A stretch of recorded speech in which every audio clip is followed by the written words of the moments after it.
Assalamu alaikum dear students. I am Arslan, your mathematics teacher. Hope so everyone is doing well and good. अल्लाह पाक आप सबको कामयाब करे, आप सबके लिए आसानियाँ करे।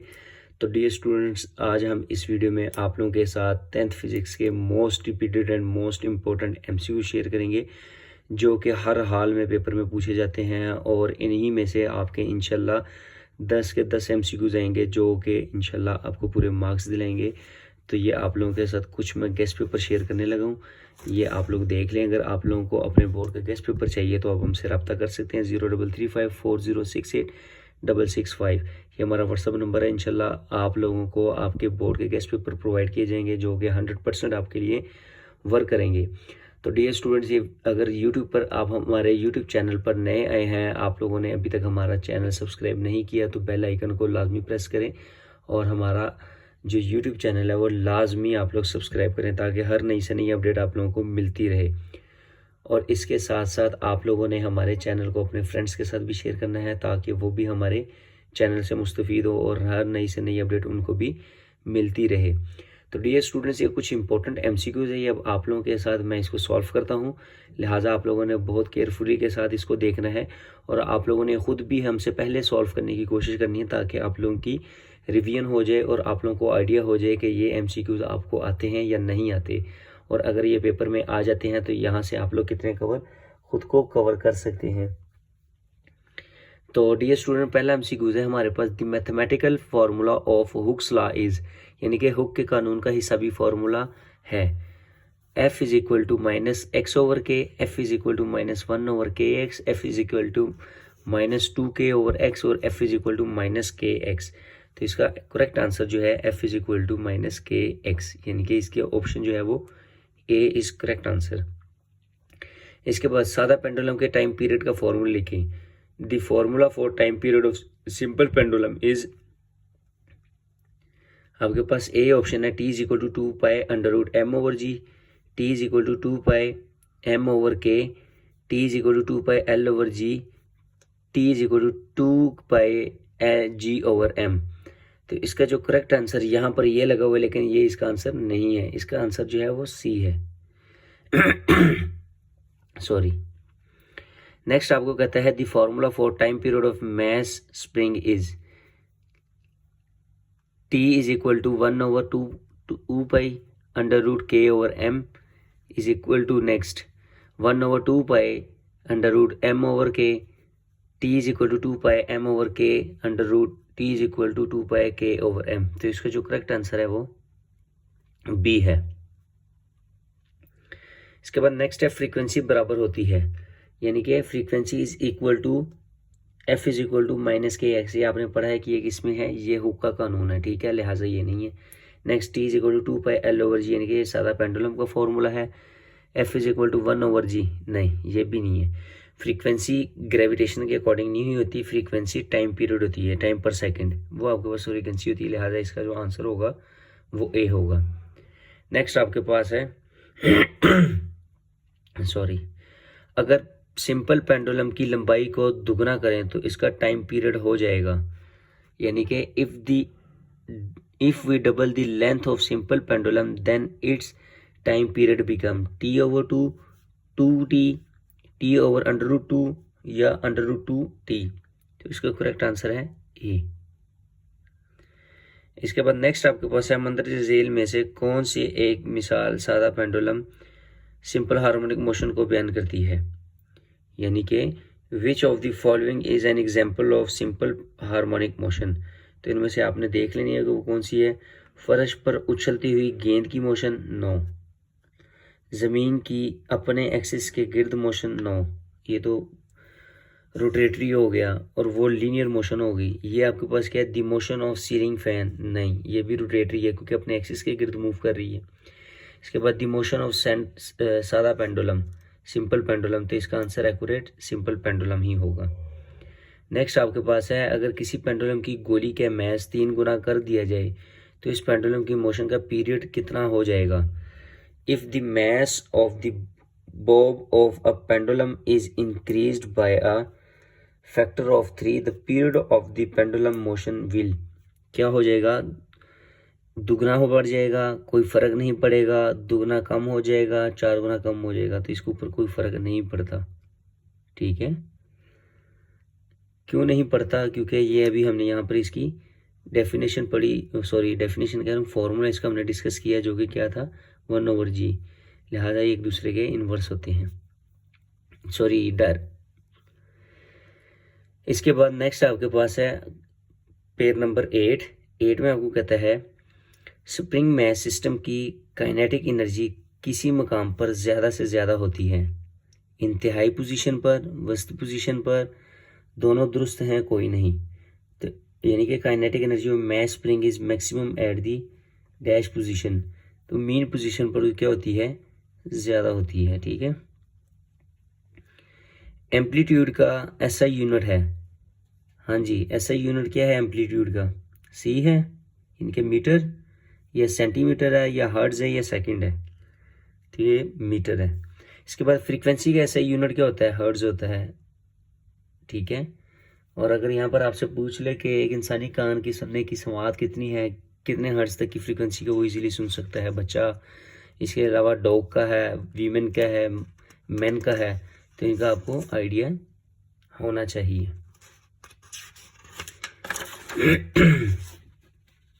इसके बाद नेक्स्ट आपके पास है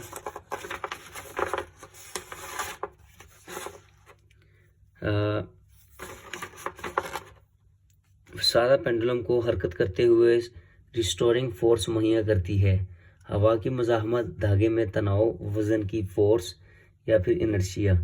dash provide restoring force to the moving simple pendulum, inertia, force of weight. इसके बाद टेंशन इन स्प्रिंग या रेजिस्टेंस ऑफ एयर, तो फोर्स ऑफ वेट। इसके बाद सिंपल हार्मोनिक मोशन में हाई लेवल पर वेलोसिटी होती है, मैक्सिमम, मिनिमम, ज़ीरो या seldom minimum. The velocity at high level in simple harmonic motion, वो कितनी होगी आपके पास, 0 होगी।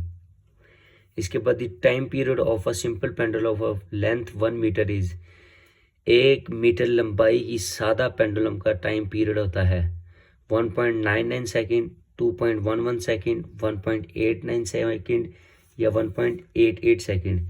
तो इसका करेक्ट आंसर है हमारे पास 1.99 सेकेंड। इसके बाद नेक्स्ट है आपके पास, अगर किसी पेंडुलम की गोली का मैस 3 गुना कर दिया जाए तो इससे पेंडुलम की मोशन का पीरियड हो जाएगा, कोई फर्क नहीं पड़ेगा। अभी ये पीछे भी हमने पढ़ा है। इसके बाद है क्रिश्चियन हाइजन ने पेंडुलम क्लॉक कब इजाद किया था? Christian Huygens discovered pendulum in 1956, 1656, 1756 या 1956। तो इसका करेक्ट आंसर है 1956। वेव्स मुंतकिल करती हैं, waves transfer velocity, wavelength, frequency या एनर्जी ट्रांसफर करती है। मदरजे झेल में से कौन सा तरीका एनर्जी को मुंतकिल करने के लिए इस्तेमाल होता है? Which of the following method is use to transfer energy, इनमें से कौन सा तरीका यूज होता है? कंडक्शन, रेडिएशन, वेव की मोशन, ये तीनों ही यूज किए जाते हैं। ठीक है, इसके बाद नेक्स्ट है आपके पास, कौन सी वेव्स रेडियो वेव्स हैं इनमें से, यानी कि रेडियो वेव्स आर कौन सी हैं इनमें से? इलेक्ट्रिक वेव्स, ये तो नाम से ही जाहिर हो रही है कि ये इलेक्ट्रिक है। इलेक्ट्रोमैग्नेटिक, हाँ बिल्कुल ये हो सकती है। दोनों नहीं हो सकती, कोई नहीं ऑलरेडी हमारे पास अवेलेबल है, इसलिए हम इसके ऊपर टिक करेंगे। इसके बाद है वेव्स की बुनियादी इकसाम, basic types of waves. Types कितनी हैं वेव्स की हमारे पास? 1, 2, 3 या 4, 2 वेव्स की टाइप्स होती हैं। ठीक है, मैकेनिकल वेव्स और ट्रांसफर वेव्स। इसके बाद मंदरजे झील में से कौन सी वेव्स हल्की हैं? रेडियो वेव्स हल्की होती हैं, साउंड वेव्स हल्की होती है, टेलीविजन वेव्स हल्की होती है, एक्सरेज। रेडियो वेव्स हल्की होती हैं, ठीक है, क्योंकि रेडिएशंस के थ्रू होती हैं वो। इसके बाद मंदरजे झील आलात में से कौन सा आला ट्रांसवर्स और लॉन्गिट्यूडिनल दोनों वेव्स पैदा करने के लिए इस्तेमाल किया जाता है? Which of the following devices can be use to produce both transverse and longitudinal waves? उसके लिए कौन सी यूज होती है? स्ट्रिंग, रिपल टैंक या हेलिकल स्प्रिंग, जिसको हम स्लिंकी कहते हैं, या फिर ट्यूनिंग फोक। तो वो कौन सी है? वो स्लिंकी है, ठीक है, यानी कि हेलिकल स्प्रिंग, ये यूज़ किया जाता है इसके लिए। इसके बाद नेक्स्ट है आपके पास वैक्यूम में तमाम इलेक्ट्रोमैग्नेटिक वेव्स एक जैसी रहती हैं। In vacuum all electromagnetic waves have the same, तो किसकी वजह से सेम रहती हैं? स्पीड की वजह से, फ्रीक्वेंसी की वजह से, एम्पलीट्यूड की वजह से, या फिर वेवलेंथ की वजह से। तो करेक्ट आंसर इसका क्या है कि वो स्पीड की वजह से सेम रहती हैं। इसके बाद नेक्स्ट है आपके पास कि मादे की कौन सी हालत में लॉन्गिट्यूडिनल वेव ज़्यादा रफ्तार से हरकत करती है? In which state of matter longitudinal waves travel faster? माया में करती है, ठोस में करती है, गैसेस में करती है, या तीनों में करती है?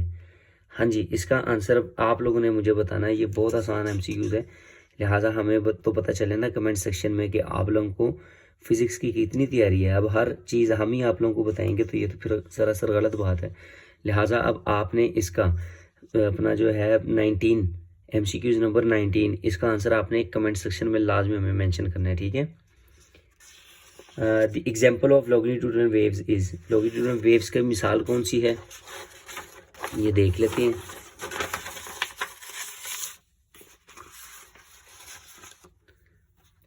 साउंड वेव्स हैं, रोशनी की वेव्स, रेडियो वेव्स, या पानी की वेव्स। तो रोशनी की जो वेव्स होती हैं वो लॉन्गिट्यूडिनल वेव्स की एग्जाम्पल है। इसके बाद वेव की फ्रीक्वेंसी और वेवलेंथ हासिल ज़रब कहलाता है, यानी कि the product of wave frequency and wavelength is called time period, amplitude, wave speed, या फ्रीक्वेंसी। वो टाइम पीरियड कहलाता है। क्या कहलाता है? Time period. मैकेनिकल वेव्स की इकसाम, मैकेनिकल वेव्स की कितनी इकसाम है? हाँ जी, ये भी आप लोग बताएं मुझे, ठीक है। इसके बाद स्लिंकी पर हरकत करती हुई वेव्स की फ्रीक्वेंसी 4 हर्ट्ज और वेवलेंथ 0.4 मीटर है, वेव्स की स्पीड कितनी होगी? तो इसका फॉर्मूला आप लोगों ने मुझे बताना है, ठीक है। आंसर आप लोगों के सामने है, लेकिन आपने क्या करना है, इसका फॉर्मूला हमें बताना है। अभी ऊपर डिस्कस हुआ है इसका फॉर्मूला, ठीक है, लिहाजा मैं वो बताना नहीं चाहूँगा, आप लोगों के सामने ही है, लेकिन आप लोगों ने इसका हमें बताना है कि ये किस तरीके कार से हुआ है, ठीक है। इसके बाद मंदरजा झेल आलात में से कौन सा आला ट्रांसवर्स वेव्स और लॉन्गिट्यूडिनल वेव्स दोनों पैदा करने के लिए इस्तेमाल होता है? Which of the following device is use to produce both transverse and longitudinal waves? तो वो कौन सा आला यूज़ करते हैं? हेलिकल स्प्रिंग, अभी पीछे भी हमने पढ़ा है, स्लिंकी जिसको हम कहते हैं, ठीक है। इसके बाद मंदरजा झेल में से वेव की कौन सी खसूसियात दूसरी खसूसियात पर मुनहसर नहीं होती? Which of the following character of a wave is independent of the others? तो वो क्या होता है? Speed no, frequency no, amplitude या फिर वेवलेंथ। तो वो क्या होता है? एम्पलीट्यूड होता है। इसके बाद एक बड़ा रिपल टैंक एक वाइब्रेटर के साथ 30 हर्ट्ज की फ्रीक्वेंसी पर 50 सेंटीमीटर के फासले में 25 मुकम्मल वेव्स पैदा करता है। इस वेव की वेलोसिटी क्या होगी? न्यूमेरिकल ये आपके चैप्टर नंबर 1 के लास्ट पर देखेंगे, ये न्यूमेरिकल वहाँ पर भी आया हुआ है। और लास्ट टाइम मैंने आपको जो टिकटॉक पर वीडियो अपलोड की थी उस पर मैंने ये स्पेशली मेंशन किया हुआ था कि ये एमसीक्यूज़ आपने अच्छे तरीके से करना है, क्योंकि ये एमसीक्यूज़ आपको ये न्यूमेरिकल जो है ये आपको ये एमसीक्यूज़ के फॉर्म में भी पूछ सकता है, या फिर आपके लिए ये शॉर्ट क्वेश्चन भी बन सकता है। लिहाजा ये आप लोगों के सामने आप देख लें, तो आपने इसको अच्छे तरीके से लाजमी करना है ताकि आपको किसी किस्म का मसला ना पेश हो। इसके बाद है रिपल टैंक एक ऐसा आला है जो कि खसूसियत के मुताला करने के लिए इस्तेमाल होता है। कौन सा मुताला करने के लिए इस्तेमाल होता है? हाँ जी भाई, पानी की waves, sound waves, mechanical waves या इलेक्ट्रिक वेव्स। ये वाटर वेव्स के लिए होता है, ठीक है। ट्रिपल टैंक, टैंक से नाम से ही ये जाहिर हो रहा है कि ये किसकी ये इस्तेमाल होता है। इसके बाद नेक्स्ट, वेव्स की रुकावटों के बारीक किनारों के गिर्द मुड़ जाने या फैल जाने को कहते हैं रिफ्लेक्शन, रिफ्रैक्शन, डिफ्रैक्शन या इंटरफेरेंस। क्या कहते हैं? रुकावटों के दरमियान बारीक किनारे, रुकावट यानी कि तो डिफ यहाँ से आपने शो ऑफ कर लेना कि डिफरेंस को शो कर रहा है, ठीक है, डिफ्रैक्शन। इसके बाद मंदरजा झेल में से कौन सी मिकदार रिफ्लेक्शन के दौरान तब्दील नहीं होती? स्पीड, डायरेक्शन, वेवलेंथ या फ्रीक्वेंसी। फ्रीक्वेंसी जो है वो रिमेन सेम रहती है, कांस्टेंट होती है, ठीक है, ये वहाँ पे। इसके बाद नेक्स्ट आपके पास है वेव्स की डैश दूसरी खसूसियात पर मुनहसर नहीं होती? स्पीड, फ्रीक्वेंसी, एम्पलीट्यूड या वेवलेंथ। तो वो क्या होती है, वो फ्रीक्वेंसी कहलाती है। इसके बाद जब पानी की वेव्स कम गहराई वाले हिस्से में दाखिल होती हैं तो इनकी वेवलेंथ हो जाती है कम, इंक्रीज, ज़ीरो या फिर रिमेन सेम। तो वो क्या हो जाती है, डिक्रीज हो जाती है। इसके बाद लॉन्गिट्यूडनल वेव्स की मिसाल है, अभी ये पीछे भी एक एमसीक्यूज आया था, लिहाजा दोबारा फिर सुन लें। साउंड वेव्स, रोशनी की वेव्स, रेडियो वेव्स, पानी की वेव्स, तो इसकी होती है साउंड वेव्स। ठीक है। इसके बाद साउंड पैदा होने वाले जिस्म से आप तक कैसे पहुंचती है, कैसे पहुंचती है, हाँ जी, साउंड से पैदा होने वाली जो वेव्स है वो आप तक कैसे पहुंचती हैं। चलें जी, इसका भी आंसर आप लोगों ने कमेंट सेक्शन में बताना है। ठीक है, अगले पेज पर इसका आंसर है, मैं आपको दिखा देता हूँ सिर्फ, क्योंकि माशाल्लाह से कुछ इंटेलिजेंट लेजेंड बच्चे भी हैं, बैक बेंचर्स, जो सारा साल तो पढ़ते नहीं हैं और एंड पर फिर आके वो बस छोटी सी चीज़ें, टेक्निक जो है उनके अकॉर्डिंग वो ख़ुद को क्लियर करते हैं और पास हो जाते हैं। हवा के दबाव में तब्दीली की वजह से, तार या डोरी की वाइब्रेशन से, इलेक्ट्रोमैग्नेटिक वेव्स की वजह से, या फिर इंफ्रारेड की वजह से, जो चेंज आता है ना एयर प्रेशर में, उसकी वजह से होता है। ठीक है, यानी कि इसका पहला ऑप्शन करेक्ट है। इसके बाद साउंड एनर्जी की कौन सी किस्म है, साउंड एनर्जी की कौन सी किस्म है, वो आपके पास इलेक्ट्रिकल है, मैकेनिकल है, थर्मल है या फिर केमिकल है। तो ये मैकेनिकल किस्म है। इसके बाद कंप्रेशन और रिफ्रैक्शन के लगातार दो वेव्स कहलाती हैं आपके पास, frequency, time period, focal length या वेव लेंथ। तो इसका जो करेक्ट आंसर है वो वेव लेंथ है। The series of compression and rarefaction of a wavelength is called। Sound is the type of energy, कौन सी है, अभी ऊपर हमने डिस्कस की है, मैकेनिकल थी। इसके बाद the frequency of tuning fork depends upon amplitude, force, mass या फिर लंबाई। एम्पलीट्यूड पर यह डिपेंड करता है। ठीक है। इसके बाद नेक्स्ट आपके पास क्या है, नेक्स्ट आपके पास है the loudness of sound mostly depends upon amplitude, wavelength, period या फिर फ्रीक्वेंसी। तो ये साउंड की जो लाउडनेस का इन्हिसार है वो किस पर होता है, वो उसके एम्पलीट्यूड पर होता है। इसी तरह the characteristic of sound due to which we can distinguish between two sounds of same loudness and pitch. Sound की वो खुसूसियत जिसकी वजह से हम एक ही बुलंदी और पिच की दो साउंड में फ़र्क महसूस कर सकते हैं कहलाती है इंटेंसिटी, क्वालिटी, लाउडनेस या पिच क्वालिटी।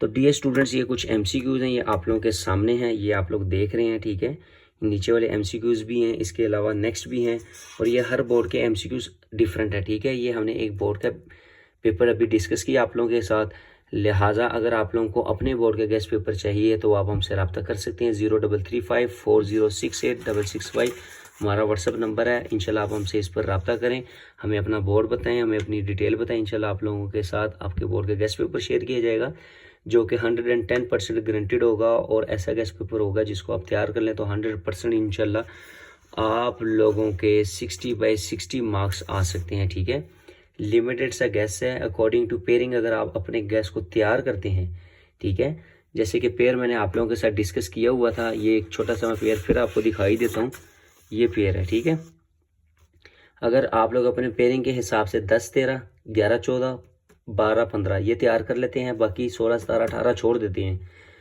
तो आपका शॉर्ट पर्सन कवर हो जाएगा। ठीक है, इसी तरह ये एमसीक्यूज़ का क्राइटेरिया भी हमने लिखा हुआ है, लेकिन अगर आप लोगों को एमसीक्यूज़ चाहिए वो हमने आप लोगों के सामने डिस्कस किए हैं अभी। इंशाल्लाह नेक्स्ट वीडियो में आप लोगों के साथ शॉर्ट क्वेश्चन डिस्कस करेंगे कि कैसे आए हैं और किस सेंस में पूछे जाते हैं, क्योंकि इस बार 40 से 50% जो है आपका पेपर कंसेप्चुअल होगा, और वो कंसेप्चुअल सवाल क्या होंगे वो आप लोगों के साथ डिस्कस करेंगे।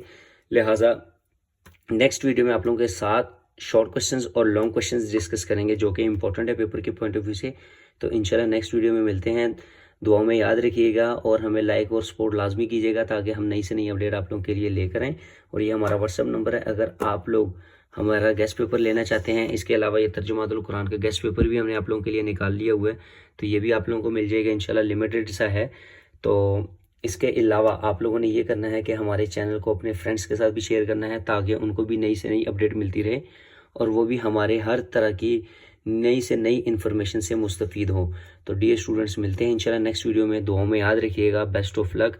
अल्लाह पाक आप सबके लिए आसानियाँ करे और अल्लाह पाक आप सबको इस माह रमज़ान के सदक़े कामयाबी अता फरमाए। कमेंट सेक्शन में आमीन लाजमी लिखिएगा। Thank you. अल्लाह हाफिज़।